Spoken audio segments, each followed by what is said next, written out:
Welcome to Eclipse, a Dungeons & Dragons sci-fi fantasy thriller. I'm Jeremy Fair, and I'll be your Dungeon Master. I'm Adam Deweese, and I will be your Illithid Cleric, Dr. Shepard. I'm Megan Kelleher, and I will be your human monk, Ava Elkin. I'm Rob Clark, and I will be your Warforged Artificier, Info Oscott. I'm Whitney Mullins, and I'll be playing Lita Nove, an ASMR bard. And I'm Patrick Collins, playing Kanan Vergest, the Tiefling Wild Magic Sorcerer.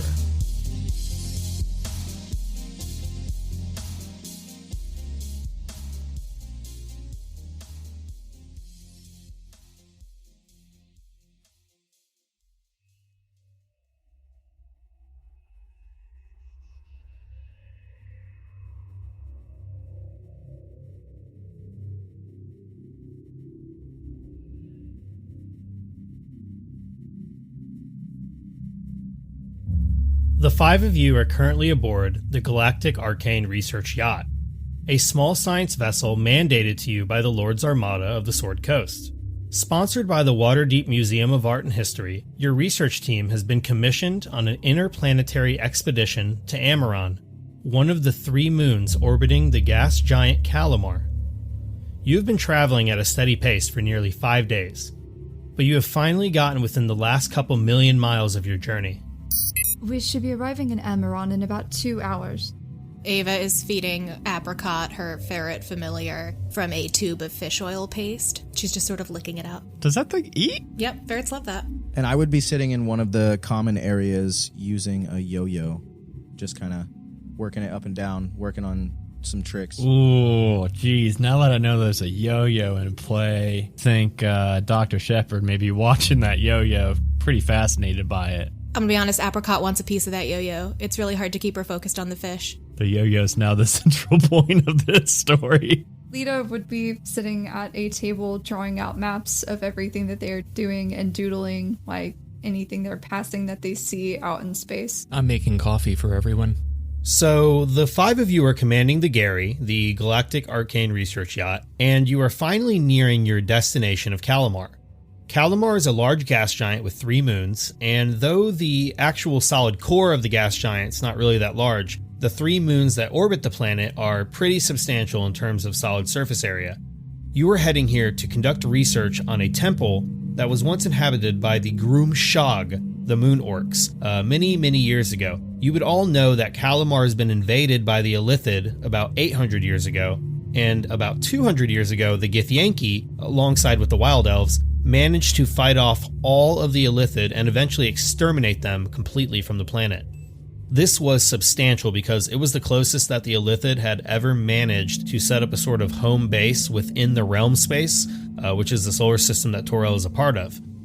After defeating the Illithid, the Githyanki claimed Calimar and its 3 moons as their own.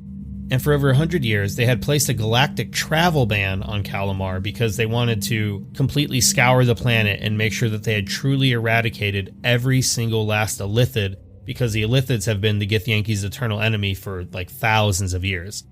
So you are all headed here to finally try to conduct some actual research on the moon of Amaron, since with all the different wars and different species that have occupied the planet over the last couple thousand years, there really isn't that much that's known about the culture of the original moon orcs, the Groom Shog, who were once native to Amaron.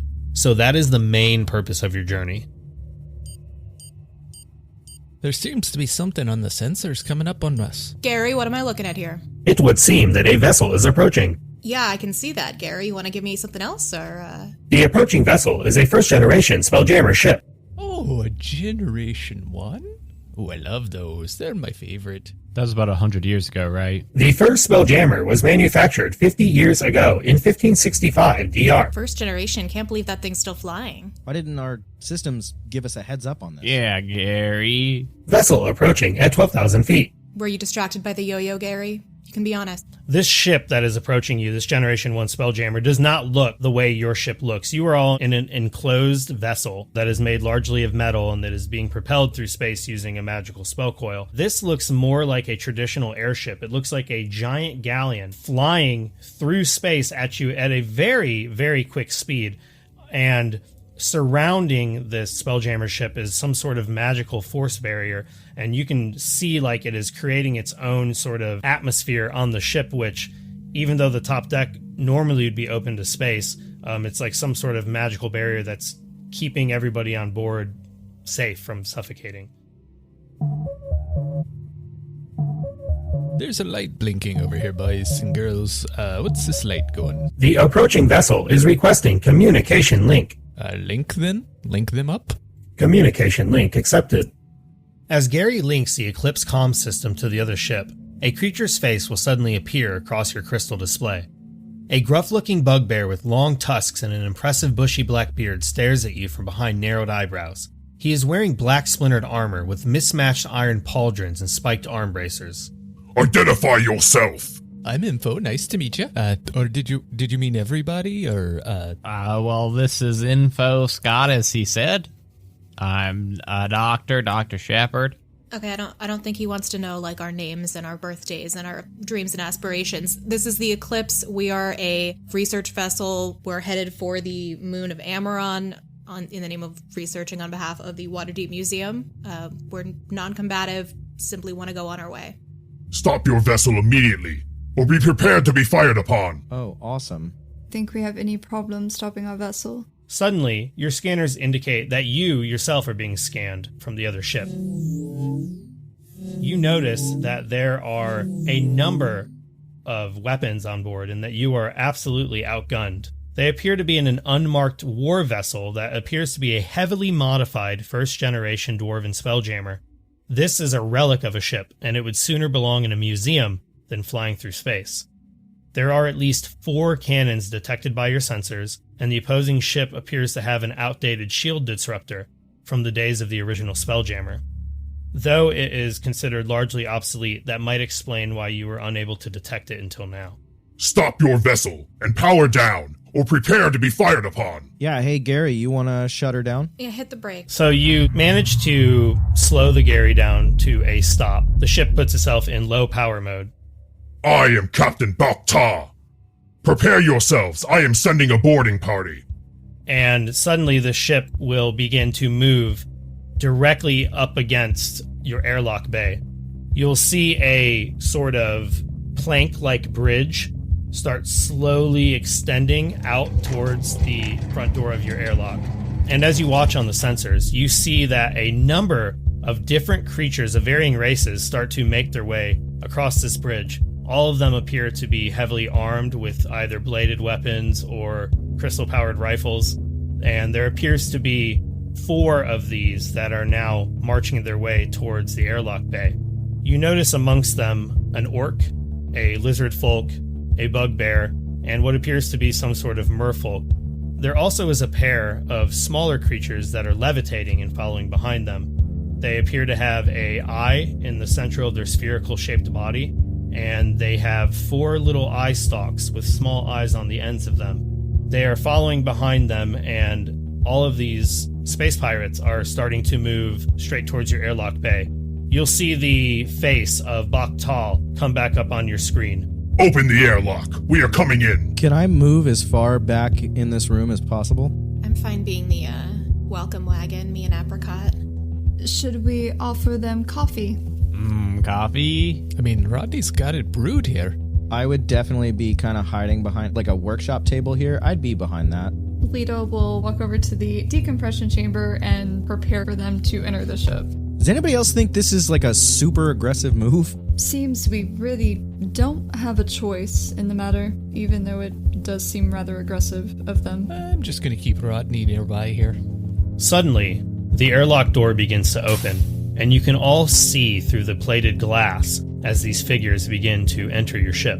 Suddenly, you'll hear the airlock lock behind them, and on the screen you can see the chamber begin to decompress as it balances out the outside atmosphere with the inside atmosphere of the Gary. What would you all like to do during this moment? You notice that, just like you had seen on the scanners moments before, there are only 4 of them at the moment, but you do see at least another dozen or so people on the other ship that have not yet crossed over. Bakhtal is no longer on your communication screens, but by using your viewers, you're able to see that there is a very large bugbear who appears to be standing behind a traditional captain's wheel on top of the opposing ship. Ava's gonna like raise both hands to let them know she's not armed, but in such a way that also kind of shows she's like got some guns, you know, like arm guns, not pew-pew guns. Yeah, I think Dr. Shepard's just gonna hang back near Kanan and just, I mean, this is happening, it seems, so. This seems incredibly menacing. In this situation, you do feel if you try to just outright get in a gunfight with them between ship to ship, you might lose. They have at least 4 cannons that are trained directly on your ship, and you can actually see that despite your compliance, there appears to be creatures manning each one of those weapons. Now, they were already there when they first approached, but they certainly do have a lot more people on board that are poised to attack if something were to go awry. Yeah, I wouldn't make any sudden moves, gang. Dr. Shepard will try to just tuck in their tentacles into their shirt just in case these people aren't super big fans of Illithid. Going to keep Rodney nearby here. And Rodney is my steel defender for those of you that don't know, so he will be sitting right next to me. I had literally just pieced together who Rodney was right before you said that. Is Shepard they, them? Yes. Rad. Can each of you make a space knowledge check? That's an intelligence check. And mine will be plus proficiency, so that will be a 14 total for Dr. Shepard. Ava got a 22. Well, dang, now mine doesn't look as good now. Ava, you know that though this ship is much more heavily armed than your ship is, it is not nearly as good of a ship. It is not as fast. It does not have the same technology. It does not have the same capabilities that your ship does. The only reason it was unable to be detected by your sensors was because of the sheer antiquity of the ship, that the way it works is simply so different that the scanners were not picking up for that sort of vessel. So you do feel that you perhaps could do things to, manipulate the situation in your favor, but getting in a straight cannon fight wouldn't be the best choice. All right, well, we're not out of luck, guys. They have quantity, but we have quality. So if we play our cards right, we might not be totally screwed. Well, that sounds really helpfully self-confidence raising there. I thought so. Oh, well, this can't get any worse. Go ahead. What's the message there, Gary? I have sent my people to your ship. You will surrender all weapons and do nothing funny, or I will send the rest. You are much outnumbered, and I have many more crew beneath decks. Do not try anything funny. As he says that, you see the 4 bipedal creatures begin to march their way towards the door between the decompression chamber and the main chamber of the ship, while the 2 smaller orb sort of creatures with the eye stalks are simply floating and moving around them.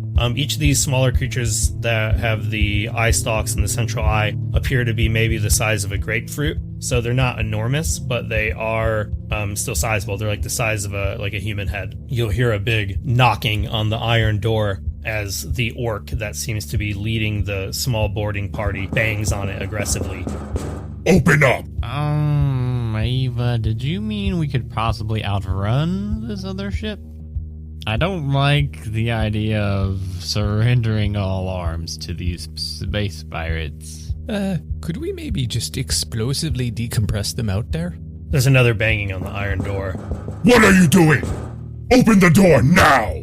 Yes, the door is stuck, of course. I make a big show of taking my spell blade out and dropping it and being like, I have no weapons. 1 second, the door is jammed. You know how it is. Gary, blow these dudes out into space right now, please. Decompression protocol engaged. You see the vents in the decompression chamber begin to spew air, and it's just and you just hear them all screaming. They're being pulled and yanked outwards towards the vacuum to space. All of the other creatures on the other ship begin to move about in a panicked scramble. And suddenly a stocky-looking kobold that's manning one of the frontal cannons will release an energy blast inside of the Eclipse. Emergency alert. Impact detected in engine core. Rerouting auxiliary power. Hey, Gary, you think maybe we could go? Yeah, Gary, you can probably outrun this old timer, right? Now might be a good time to get out of here, I think. Goose it, Gary. Gary begins to launch itself into space at a rapid speed. Meanwhile, the comm system is continuing to beep, and you see the bridge that was used to attach the two ships suddenly splinter in half as parts of it just fly out into the darkness of space. And the ship behind you immediately moves forward in a quick pursuit. The bluish magical energy that is surrounding the ship intensifies in brightness, and the ship is suddenly moving after you very, very, very quickly. What would you all like to do? And we are going to roll initiative. I'm going to run over to the controls for our aft-facing weapon, which I believe is the Zapper, over on the gondola. So as you all begin to speed off into space, you are moving thousands of feet per second, and the longer that you begin to travel this way, the faster you begin to go. You start picking up momentum, and you are just hurling yourself through space trying to escape. The Spelljammer pirate ship behind you, though it lacks in weaponry, it does seem to be able to keep up with you at a decent pace. You do feel that with every passing second, you are gaining a little bit of distance between the two of you, but they are certainly still within firing range. As you look on the sensors, you notice that they have completely dropped their shields, and they are putting their weapons in full attack mode. And you begin to see another blue blast launch itself from the front of the ship, but luckily it manages to glance right off of your abjuration shields. We are under attack. Info Scott was going towards the Zapper. Hey guys, should I shoot at them? Yeah, I think that's a great idea at this point. Sure. Yeah, why not? What else are we doing? Aim for whatever's propelling that ship if you can. Yeah, so normally if they had a ship that wasn't an artifact, you would aim for their engine, but in this case, you do know at the back of the ship is a Spelljammer. It's made of the same crystal material your spell coil is made of, except they have an actual mage that is manually propelling this thing, and this mage would have to be very powerful in order to propel a ship consistently through space, and that's the reason that they decided to try to come up with a way to improve upon that method, because it was just so draining on the person. So you would want to probably aim for their Spelljammer if you were trying to find an equivalence to the engine. All right, I'm just going to go ahead and fire the sonic cannon here. So 19 plus your engineering, but that does hit. You fire the Zapper, and a large arc of lightning energy, it is launched directly at the Spelljammer on the back of the ship that is following you. You manage to hit it directly, nearly wiping out some of the crew members who are standing nearby. You actually see them as you're looking through your scanners, them kind of all jump out of the way as you visibly scorch the top of the deck. It seems that this arc energy from the Zapper has completely penetrated the magical aura-like shield that surrounds the Generation 1 Spelljammer. You can go ahead and roll damage. That's going to be 3d8 magical lightning damage. Woo! You managed to hit them directly in the Spelljammer for 24 damage. You notice the ship that is chasing you slows down considerably. It is still in hot pursuit, but it does seem that it caused some sort of momentary lapse that moved it back further out of your range. So it is no longer in the range of the Zapper, but it does seem like you are putting more of a distance between the two of you if you are trying to escape. Dr. Shepard will be running towards the helm of the ship and trying to raise our abjuration shields that we've lowered. In our fit of naivety, I will try to raise them back up. Dr. Shepard moves quickly to the helm of the ship, and you go to the control panel, manually flipping on the abjuration shields. Some of the power that is normally directed to the weapons will instead be directed to the shields, and your own spell ship is now surrounded by a similar blue aura that the opposing ship had as well. Oh, go us in our moment of stupidity. That increases the AC of all of our stuff. Yeah, it gives you a +3 AC bonus to all of your systems, but it slightly decreases your attack damage. Kanan is up next. So Kanan will run towards the helm of the Gary, man the sonic hammer, and you guys see him grab a hold of the charging port of this to cast a firebolt into this magical enhancement device and blast a firebolt through the sonic hammer towards the ensuing vessel. You're able to put your hand down with the sonic hammer and interlace your magical interface with its own. Go ahead and roll. 13. So Kanan is able to channel this energy and launch this firebolt attack at the ship that is pursuing you. And you just barely manage to land the hit.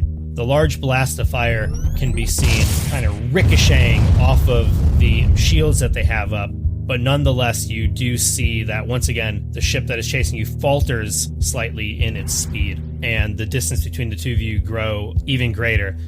However, it is getting to the point where they will soon be out of range of your attacks.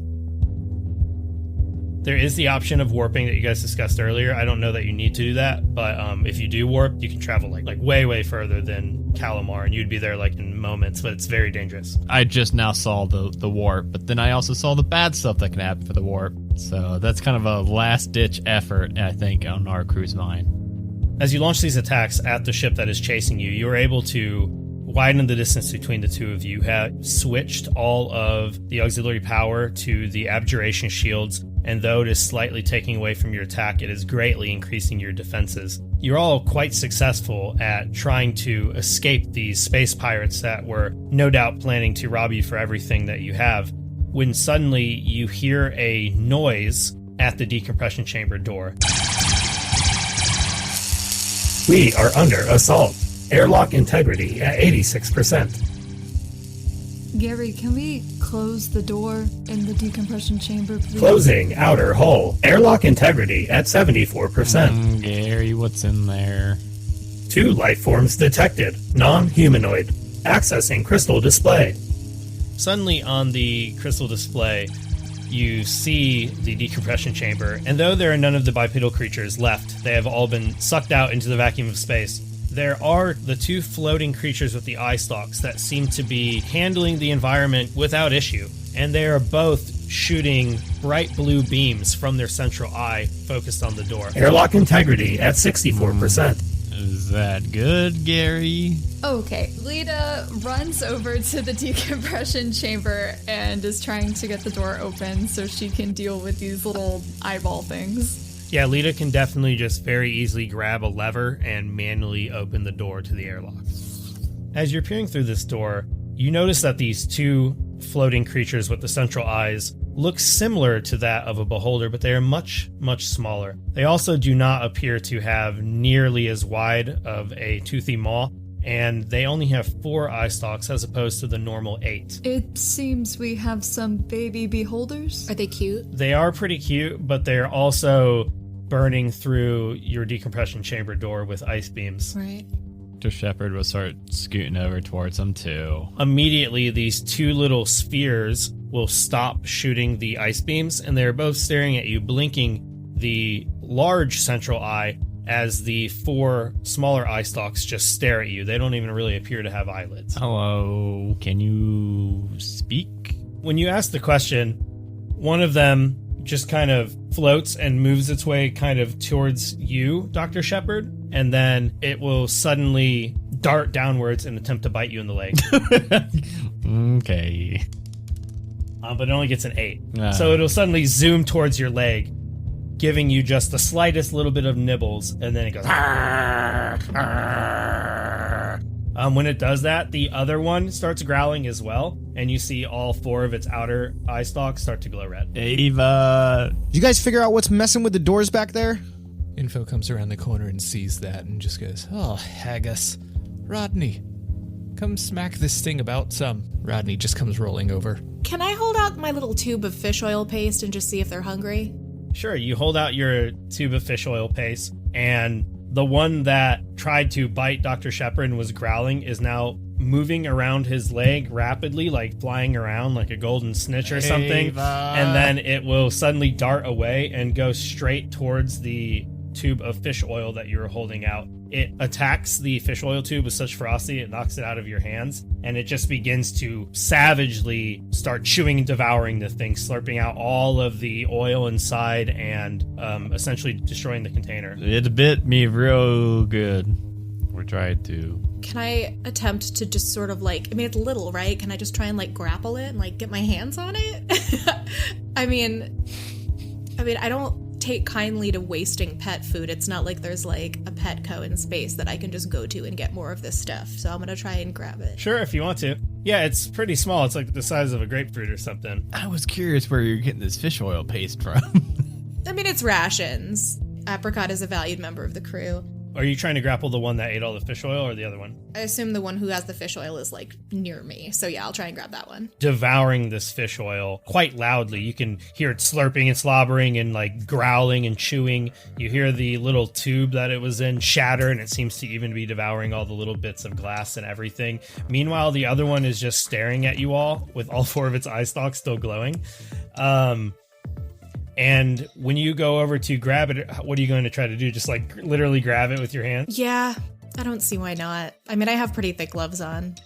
18. All right, you attempt to grab it with your hands, and it is much weaker than you are. It is very, very light, and you were able to, no problem, grab it in your hands. But when you do, one of the little outward eye stalks wivels around, and it zaps you with a little beam of ice, and you take 6 ice damage. And it goes, right when that happens, I think we're going to roll initiative. What would the logistics behind, like, picking them up and, like, throwing them out the door be? You know how, like, when you have a bad animal and you just open the door and throw them outside real quick before they, like, what would the logistics behind that be? Yeet! Yeah, like... Ooh, cool. I'm looking for buckets, and I rolled a natural 20, so 22 initiative. So it's my turn. I would like to try to look around. Right now, I'm currently standing in kind of the helm of the ship. I would like to try to find some sort of a metal bucket-ish would be best case scenario for me. I would maybe settle for like a thick cargo bag or something to throw to Ava. I'm going to grab Kanan's metal lunchbox and toss it over to Ava.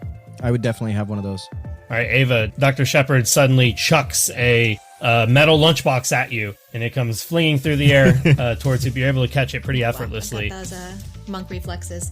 Yeah, I managed to catch it. Absolutely try to wrestle this thing in. I say, you know, you're not being very polite right now, and I think you need a timeout. And I try and shove it in the metal box.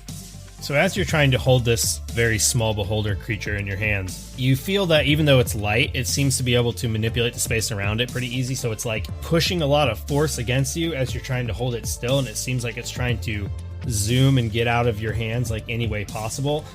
Even after attacking your hand, which now has a slight burn, like a slight burning feeling as you got hit with the ice beam, the thing is still resisting. However, you're able to momentarily take your hand off, catch the lunchbox, and slam the lunchbox down on top of it. Are you trying to pin it between the floor or the wall? Oh, the floor. You're able to slam this lunchbox right down on top of it, and you're now pinning this thing to the ground, and you can feel it moving around inside in a panic. It's like bumping up against the walls, and you can hear it loudly growling. The noise seems to be getting louder as it's getting more and more infuriated within the box. Meanwhile, the other one doesn't seem to be very happy about this at all. What else? I would like to turn to the other one and say, you want in on this, or are you gonna calm down? And it's just growling as it's charging up the eye stalks on top of its head. He's a charging his laser. No, I need like a squirt bottle, but I left it in my quarters because that's, you know, where I do my punishing of Apricot when she's bad, which is not often. I'm good. I will hold it down, and that's my turn. I am curious what Kanan's lunchbox has on it, though. I was gonna ask after the fact. If it's like a cool, like, limited edition Dritz. A Dritz lunchbox. All right, then we go to Lita. Legit. Do we have a trash chute somewhere? Like, for real? There is a trash chute on the ship, yes. Okay, how far away is that from where we are? So there is 2 trash chutes. There is one that's in the main helm at the front of the ship where you usually command everything, and then there's another one that's in your quarters, which is right beneath the satellites in the center of the ship. So at the moment you were all standing basically above the quarters, but I mean they're both, you know, only 40 or 50 feet away. Okay, so I would like to take a bag, just like a sack that we have, and just put it around this thing and like tie the top, like hold it and take it and be like, I'm taking you to the garbage. This is ridiculous. So Lita pulls out this bag, and she suddenly just comes running out from the quarters, this bag, and she's screaming at this small beholder as she's going to attempt to capture it inside of this sack. Why don't you make a grapple check?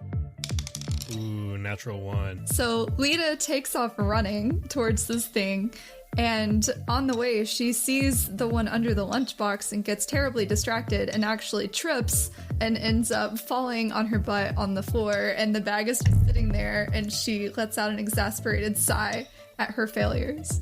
The thing is very easily able to kind of just move a foot to the side and dodge the bag without any problem at all. Hey, Jeremy, is this how the combat you were expecting it to go? Us just catching these things and throwing them out the trash? Weird Gremlins episode. And then we go to Info. Info, having seen the terrible tripping transpire, does a classic Picard face palm over to the side and just mutters, "Rodney, laddie, go sick 'em." And so Rodney, my steel defender, goes to attack the one that she just completely whiffed on bagging. What does Rodney look like? He looks like one of those fancy Breville coffee makers with spindly arms and kind of like Mickey Mouse hands and some like wheels that kind of look like little tank treads that come down like 2 little sets of tank treads. So kind of like the mouse droids from Star Wars meets a Breville coffee maker. And he actually goes beep bloop bloop.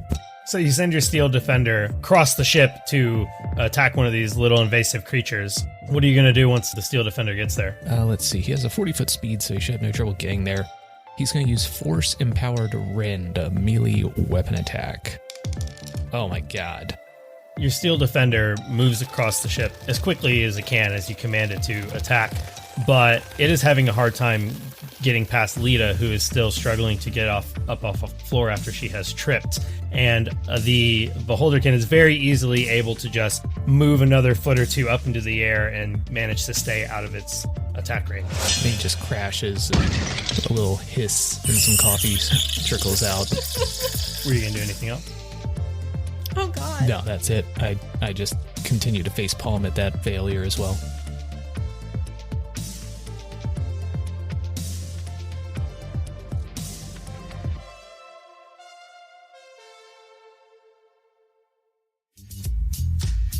I'm Jeremy. And I'm Gerundu. And we are the hosts of Dice Talk on the Majestic Goose Podcast Network. Dice Talk is a Dungeons & Dragons and tabletop podcast that dives into the deep topics of tabletop role-playing games. Join us as we speak with passionate content creators, podcasters, authors, and more as we discuss all manner of tabletop and geek-related content. Dice Talk is a bi-weekly show, so we're hitting your podcatchers with fresh new episodes every other week, filling your ears with exclusive interviews and conversations that you can't find anywhere else. Every episode is a new opportunity to hear from different creators in the tabletop community and just talk about Dungeons & Dragons and any other tabletop games that have made us who we are. Dice Talk, now on the Majestic Goose Podcast Network. Make sure you check us out and subscribe so you never miss an episode.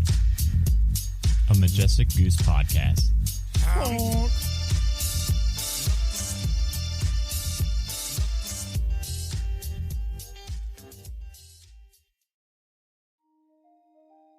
Do you suffer from chronic storytelling dysfunction? Do you find you're overrun with trite tropes and cliche character patterns? Well, you're not alone. In my old age, I was tired of boring stories, but thanks to Dice Chronicles, I feel young again. If you suffer from a lack of creative world building or one-dimensional character development, Dice Chronicles may be just what you need. My characters always felt flat and unable to perform, but with Dice Chronicles, I'm not afraid of being my true self. Before I started listening to Dice Chronicles, I felt so alone in my hunger. But now I'm a first-rate villain. Dice Chronicles gave me a purpose, but most importantly, it gave me a terrible French accent. Hi, I'm Yarn, and before Dice Chronicles, I used to be terrified of magic. But now, after just a few episodes, I've got magic pouring out of my eyeballs. I used to suffer from crippling anxiety, but thanks to Dice Chronicles, now I only suffer from anxiety from going on an adventure with my friends. Dice Chronicles is not responsible for rolling natural ones, TPKs, or the general feeling that our characters are better than yours. Ask your DM today if Dice Chronicles is right for you. Find us at podbean.com or wherever you listen to your favorite podcasts.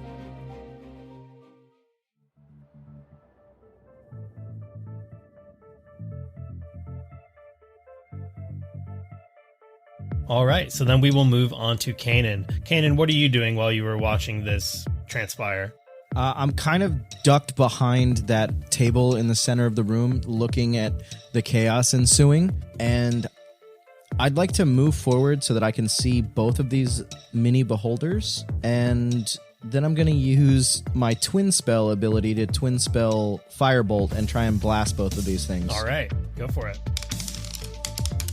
Oh. So, Kanan, you come rushing towards the decompression chamber where these two small beholderkin are fighting the rest of your allies on the Eclipse, and you use your twin spell power to launch 2 firebolts at both of these creatures. However, both of them miss. One of the firebolts narrowly misses, hitting Eva in the side of the head, while the other firebolt hits its target, but unfortunately is currently being protected by your own steel lunchbox, which you know is very high quality. I'll try and get out of the way. Seeing that it hit the front of my steel lunchbox, which definitely has like a custom, like inlaid image of Drizzt holding both of his daggers, leaping across a canyon, and seeing that it scorches the front of that, I'm like, oh no, that's not what I wanted. And I guess that's my turn. We go back to Dr. Shepard. So everyone's still good. Everyone's still just flying around, ain't it? I am going to cast Sleep on the one that is swarming about still, and nobody seems to be able to catch. Now, what does that look like? I'm going to take aim with this rather futuristic-looking trink gun. It looks like a rather large syringe, and I'm going to aim it down at this one that's flying around, and somehow I'm usually not super great at this. This is the same apparatus that I used to give the crewmates any of their, biannual shots or anything that we need, or vaccinations. And they usually complain that it hurts and I don't do it right. So for some reason, I'm able to get this little tiny grapefruit flying around. And through the air, I actually am able to get the dart straight into it. And it starts to just kind of looks like it's going in slow motion for a little bit and still flying around Ava and Lita. And then eventually it just slowly drifts down to the ground after the needle's in it for just like 2, 3, 4 seconds. And it just lands softly on the ground, snoring loudly if it's capable of snoring. That's for 1 minute only, which isn't super long. So, Lita, get it. All right, we go to Lita. Lita, you see this beholder can quickly just crash onto the ground, and it's just snoring. Perfect. Trash it. So Lita's gonna look over at it and kind of growl at it a little bit. Like, oh, you stupid little thing. Go in here. And she takes the bag, it doesn't even stand up, and just scoops it into the bag from where it's laying on the ground, like close to where she is, and has it like a Santa Claus bag and throws it over her back and is like, to the garbage chute with you. And makes her way to the garbage chute with the beholder. Yeah, you're able to bag. do that with no problem. The beholder is very much asleep, so it is not able to resist or fight back in any way, and you are essentially just taking a weird looking fruit and shoving it in a bag. And you waltz right on over to the trash chute. Are you just going to throw it out into... Oh, I can You can make it. I didn't think I could make it. Oh my god, yeah. So Lita is going to walk over, prancing to the garbage chute, kind of like, la-da-da-da-da, you get to go float in space, you're in space. And then she opens the sack and shoves it in very forcefully, shoves it through the thing, and smashes the button, and is like, success, and then walks away. That's so relieving. I was so worried that it was just going to go to some storage area. That's what on I the was worried ship. about too, and I completely forgot we're moving. I just assumed it would eventually become very like quickly. the trash compactor monster in Star Wars, that like one eye sticking out. Literally same. That's what I was picturing. It was going down there. Yeah, I was super worried about that. So your trash compactor has 2 settings. One, just kind of, you put it in there and it, like, you can basically cryo freeze anything that you put in there so that it doesn't rot and produce any sort of nastiness on the ship, and it kills all the germs and stuff.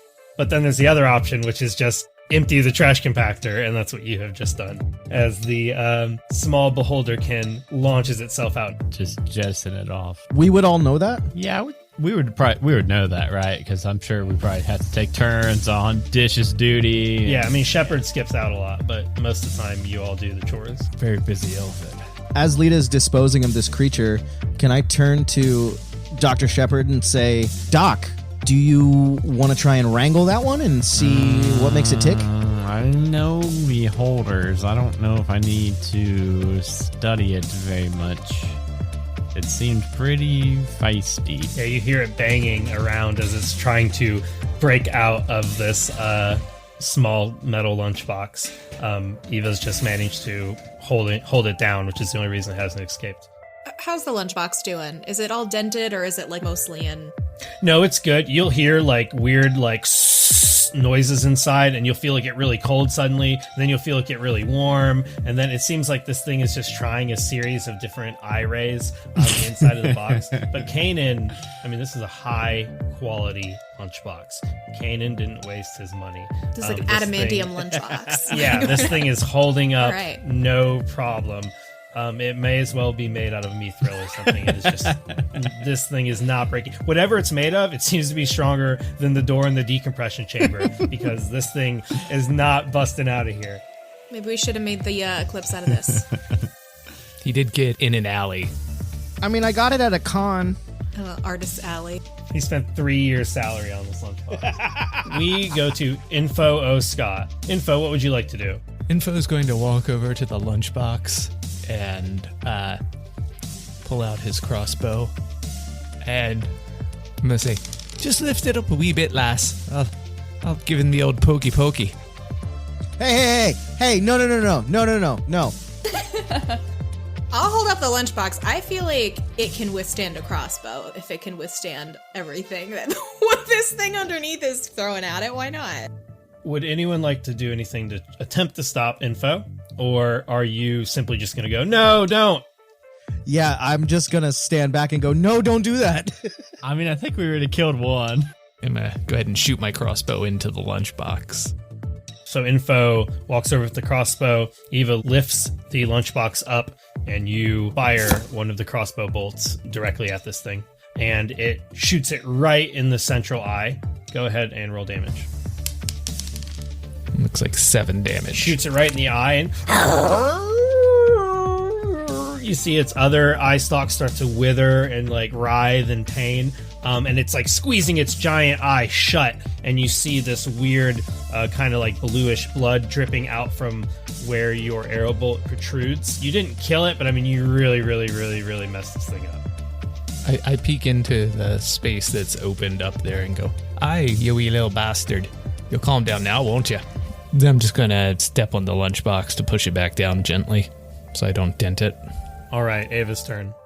Is this thing is like impaled with like a crossbow bolt, and also that is all contained in this lunchbox? Well, I'm thinking at this, since technically all your turns happen at once, I think at this moment you lift up the thing, he shoots it, and now you're doing something. All right. Well, as long as it's impaled, I'm gonna sneak in a little punch under there before I put it back down. 15 to hit.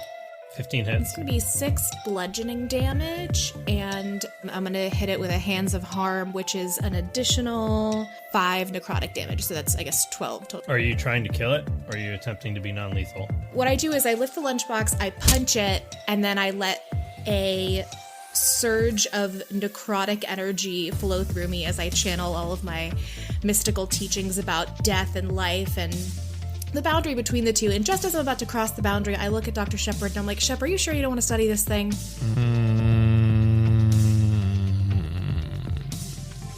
I've seen them before. All right, well, it did eat my fish oil paste, so, bye. And then I hit it with that extra oomph of damage. Yeah, so the moment, so Ava, you lift this thing up, Info shoots it point blank with this crossbow bolt, and then you just punch it right in the side of its whole body, which is essentially its head. And you transfer this necrotic energy through your hand and just end this thing's life instantly. If anything, you've put it out of its misery. The squirming and crying in pain suddenly goes to silence, and it just lays limp on the ground with this crossbow bolt protruding from its central eye. And that same kind of thin, bluish blood equivalent is kind of just dripping out of this thing on the ground. You're no longer in initiative. We might want to wash the lunchbox. It has, like, blood inside of it. Sorry, Kanan. I'm just gonna look over at Rodney and go, "Hi, Rodney, come get this kebab out of here." He's just gonna wheel over. Yeah, I hand it to him, and I have an awkward moment where I'm not sure whether I should, like, take out the impaled dead thing or whether he just wants all of it. My apologies, Kanan. Can I have that, actually, please? I'll take the entire lunchbox, beholder and all, and walk it over to the trash chute, aim it kind of disgustedly towards the thing, hit the button, and jettison this creature out, and then turn back to the crew, holding this thing to my chest, going, "What is wrong with you guys?" It was the closest thing I could find, Kanan. I apologize. Rodney can give it a good spit and polish. So Lita will start casting a spell and prestidigitate all of the stuff off of it, so it is sparkling, clean, brand new, beautiful. Go. I'm so sorry that we used that, but hopefully it's better now. As soon as you launch the second Beholderkin corpse out of the trash chute, you'll hear the cherubic tones of Gary chime in. All hostile life forms have been eliminated. Cool, Gary. How far are we now from Calimar?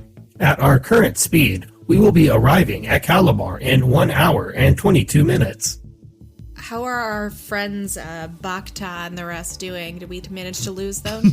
Yeah, you have all but forgotten about the ship that was pursuing you. And as you turn to check, and it's really only been maybe 30 seconds, you turn around and you no longer see them visually. And checking your sensors, you have at least a 200,000 mile gain on them, which you would, if you stopped right now, it would take them about a solid minute to catch up with you. So as long as you remain at your constant speed, you're just going to keep putting that distance more and more in between you. You are certainly moving a lot faster than they are. Kanan, what about that yo-yo some more? What about it? Are you going to treat it like you treated my lunchbox? No, I just want to watch. All right. And Kanan will go and find a cubby in the kitchen area and stash his lunchbox where he thinks no one will find it. Come back into the main area and immediately proceed to walk the dog, go around the world, do some cradling moves. Like, he's really getting into it, trying to calm himself back down. Dr. Shepard just in awe. But in the process of swinging the yo-yo around to do like an around the world, he catches it on the ceiling and then it wraps around his arm. Was that good? Is that part of it? No, sorry. And he'll untangle it. Are you okay? I'm fine. That was a lot, guys. Like the space pirates and little disturbing, sinister beholder creatures. And my lunchbox. Can we just get where we're going? Yes, I did not want to be the first to mention that, but that was wild. Space pirates. Now that you've managed to outrun the space pirates and deal with the two beholderkin that have gotten onto your ship, you were able to once more return your attention to your actual mission.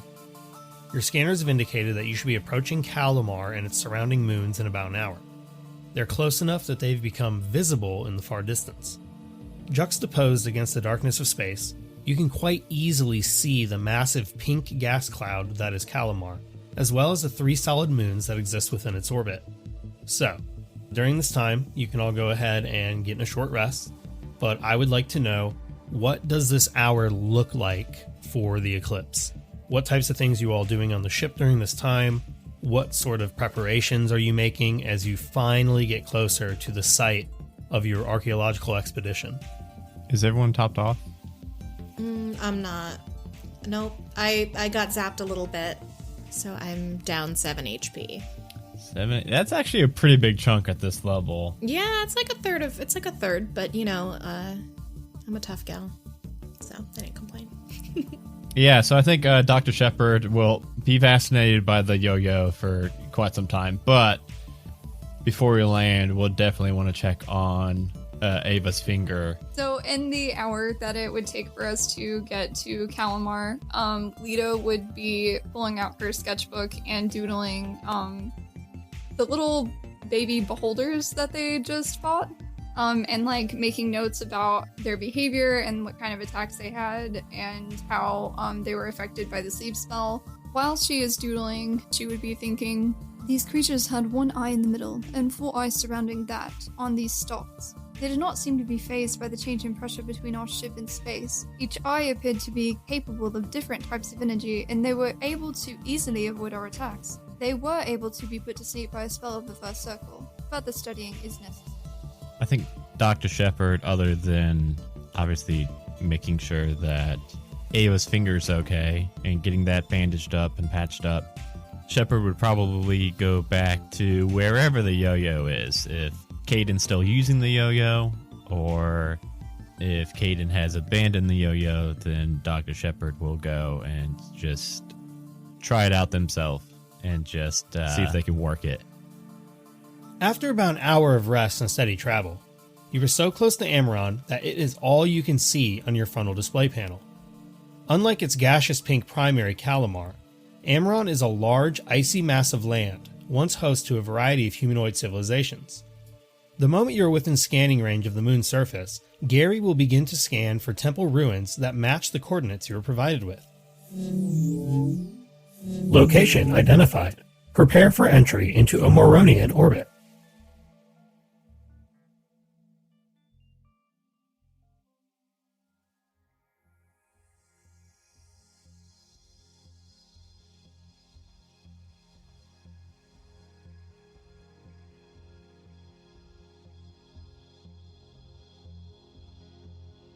Hey everybody, this is Jeremy, your DM. Thank you so much for tuning into the first ever episode of Eclipse. I hope that you enjoyed it. I know we had a blast recording it. Episode 2 will release in 2 weeks, so you can expect that to hit your podcast feed on February 18th. Make sure that you subscribe to Eclipse so you never miss any of our episodes. We plan to release some additional short episodes, maybe crew interviews, things like that. So make sure you're subscribed so you never miss any of that kind of stuff. And if you've enjoyed it, please tell a friend and leave us a review. That is super helpful, especially for a brand new podcast. You can keep up to date with all sorts of Eclipse content by following us on Twitter at EclipsePod. We are super active on there. And you can also go to theeclipsepod.com where you can learn more about our show and learn more about our crew and check out all the other stuff we're doing with Eclipse. Eclipse is proud to be part of the Majestic Goose podcast network, so you'll definitely want to check that out too. We are home to a dozen or so amazing podcasts and streams, everything from actual plays to talk shows. We even have a weekly live nerdy craft stream, so we really do it all here on the Majestic Goose network. We release new content 6 days a week. We have shows such as Doom Clock, One Shot Onslaught, Halfway to Heroes, Dice Talk, Roll for Weird, and many more. So please go check all those out. You can go to majesticgoose.com and give us a listen, see what you think. Thanks again for tuning in, and I'll talk to you next time on Eclipse. A Majestic Goose podcast. Thanks.